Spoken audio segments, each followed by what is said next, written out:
Bautista de Cali. Para el día de hoy vamos a continuar con el estudio del libro de Proverbios y reflexionando sobre esa palabra. Estamos en el capítulo 30 y hoy vamos a leer los versículos 7 al 9. Mientras iniciamos, le pido que oremos juntos por este momento, por que el Señor sea dándonos su bendición a través de su palabra y que podamos aplicarla cada día en nuestra vida, dejándola guardada en nuestro corazón y sobre todo pedirle que el Espíritu Santo siempre la mantenga presente en nuestra vida. Oremos. Amado Dios, buenos días, muchas gracias Señor por este nuevo día que nos das, por tu misericordia, por cuidarnos, por estar siempre atento a nosotros, Señor. Gracias por tu palabra, porque en ella encontramos la vida, Señor, porque ella nos llena de paz, de tranquilidad, sobre todo nos da dirección y luz en medio de las tinieblas. Bendícenos esta mañana y que tu misericordia nos siga acompañando como siempre. En el nombre hermoso de Jesucristo. Amén. Amén. Bueno,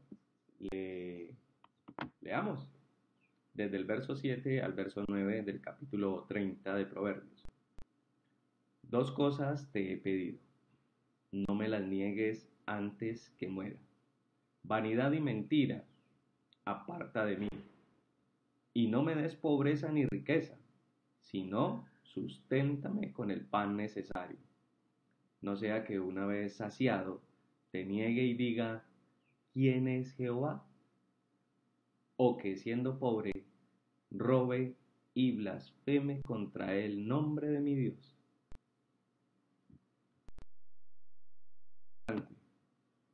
Y desafiante también. El escritor plasma una oración en estos pasajes. Primero, pidiéndole a Dios que la vanidad y la mentira sean apartadas de su vida. La vanidad, algo falto de realidad, hueco, vacío, ¿sí? Algo inútil, lo que es vano es inútil. Es algo que está pidiendo el escritor, que Dios le ayude a no tenerlo en su vida. Y desafiante, les decía al principio, porque vivimos en una sociedad, en un mundo en el que la vanidad está, donde cada uno de los seres humanos pareciera que estuviera en una competencia de demostrar cosas que no son. Cómo se visten, lo que tienen o lo que pueden ostentar, les hace sentir y creer que tienen mayor valor al de otro ser humano. La vanidad realmente exige mucho tiempo de las personas, exige que ellos mismos estén demasiado ocupados en ellos mismos. Pero la oración del predicador es clara: Señor, aleja de mí la vanidad. Y acompañado de eso, la mentira. La mentira hace todo el daño que tú no te imaginas. Aún en nuestra sociedad, en la parte laboral o aún académica, es muy común que las personas se vean enfrentadas a decir la verdad respecto a sus compromisos o responsabilidades. Y el temor a decir la verdad, siempre pensando lo peor, es lo que lleva a las personas a mentir sobre su condición o sobre las cosas que debieron hacer bajo su responsabilidad. Por eso, cuando mientes, no solo estás quebrantando uno de los mandamientos que también el Señor nos instituyó y nos presentó para que cumpliéramos, sino que también estás haciendo daño a tu vida y a otras personas. La mentira pide al predicador que se aleje de la vida de él. Y es algo que nosotros debemos procurar cada día. Estar y ser siempre honestos. Hablar siempre con la verdad. No importa las circunstancias, si hemos cometido un error o si hemos fallado de pronto en nuestras labores, eso requiere y quiere decir que requiere más empeño de nosotros, más diligencia en nuestro trabajo, más cuidado en las cosas que hacemos. Debemos decir la verdad, porque si mentimos, creemos esa mentira y asumimos que las cosas siguen bien, que las cosas siguen en su orden. Y lo único que estamos haciendo es caminando hacia la destrucción de nuestras relaciones, de nuestra vida laboral, académica o familiar. Por eso la mentira causa tanto daño. La misma palabra dice que no hay nada oculto que no haya de ser descubierto.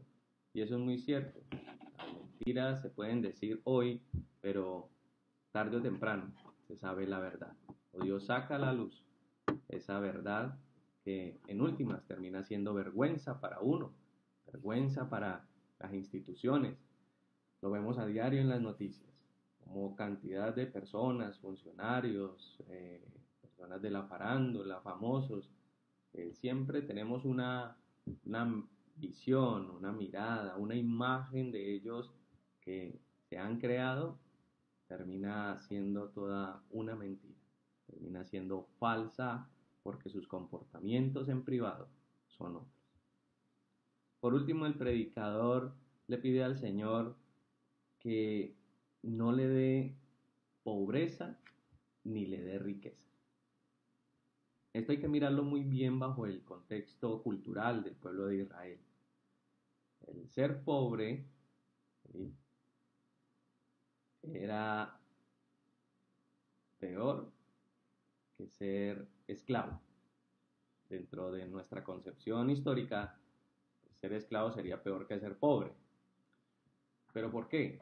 En el pueblo de Israel, si usted era pobre, era la persona que no tenía ni siquiera para el sustento diario, o sea, ni siquiera para comer o para pagar un lugar donde dormir ese día. En cambio, el que es esclavo o siervo de otra persona tenía la ventaja de trabajar para otra persona y tenía techo y comida. Y también la ley exigía que los familiares, si veían una persona o tenían un familiar que había caído en pobreza, debían adoptarlo como un siervo para que trabajara para ellos y al séptimo año ser liberado de su acuerdo de servicio o de su yugo, si se puede decir así. Entonces el escritor dice, no me des pobreza, ¿sí?, ni me des riqueza.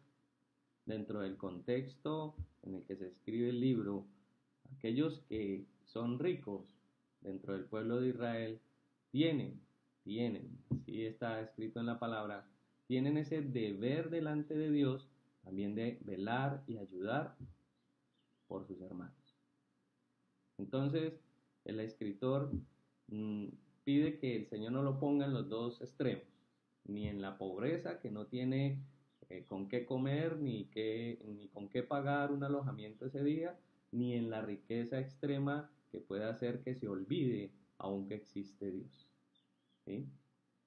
Entonces él pide un estado equilibrado, puede decir que en el medio de esos dos extremos, ¿sí?, ni pobre ni rico, ¿sí?, sino que le sostenga del pan necesario para que cada día pueda vivir el día, trabajar el día, tener su techo donde dormir y poder alimentarse y alimentar a su familia, sin ostentar tener o querer tener más, sin el anhelo de llenarse de bienes que no le van a beneficiar y tal vez su corazón se incline hacia las riquezas. Bien lo dijo Jesús, ¿no? Donde está nuestro tesoro, está nuestro corazón.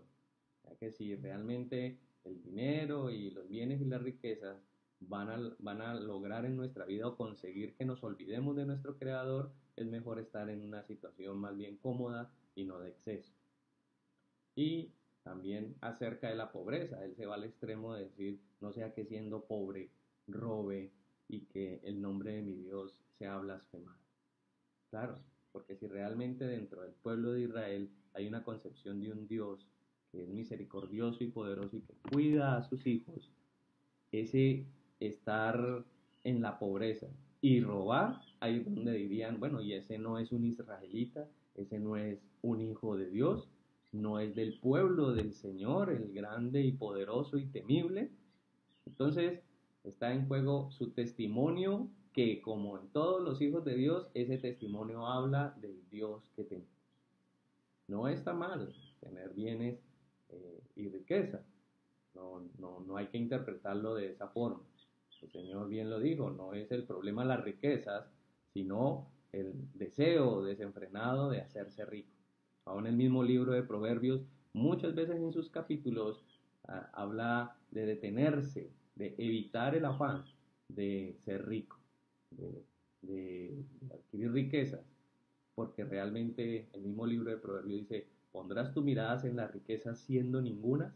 Pues claro, si en este momento yo solo anhelo riquezas que no las tengo todavía, realmente no son beneficio para mí, son beneficio cuando las tenga y que Dios me ayude a administrar. Con sabiduría se edifica la casa y con inteligencia se llenan de todo bien preciado las habitaciones. Eso lo dice también Proverbios. O sea que Dios está de acuerdo con la buena administración y que tengamos bienes, pero bienes con inteligencia. Así que, mis hermanos, que el Señor sea guardando esta palabra en nuestro corazón y nosotros reflexionando en ellos, alejando la vanidad y la mentira de nuestras vidas y sobre todo viviendo con inteligencia. Si tenemos muchos bienes, seamos buenos administradores e inteligentes. No nos pasemos al extremo de que nuestro corazón solo esté pendiente de nuestros bienes, porque el Señor pide otra cosa. Y tampoco, cuando estemos en dificultades o en necesidad, llegar al extremo de dejar a un lado aún todo lo que hemos aprendido de las Escrituras, porque nuestra situación económica está mal. Así que nuestra oración sea tener un equilibrio. Que el Señor nos sostenga a diario con su misericordia como lo ha hecho siempre. Y esperemos que siempre, siempre nosotros podamos cumplir con ser prudentes, diligentes e inteligentes con la provisión que Dios nos da. Nos vemos mañana. Que el Señor les continúe bendiciendo mucho, mucho este fin de semana. Y bueno, que la paz del Señor sea con todos nosotros. Dios les bendiga y hasta la próxima.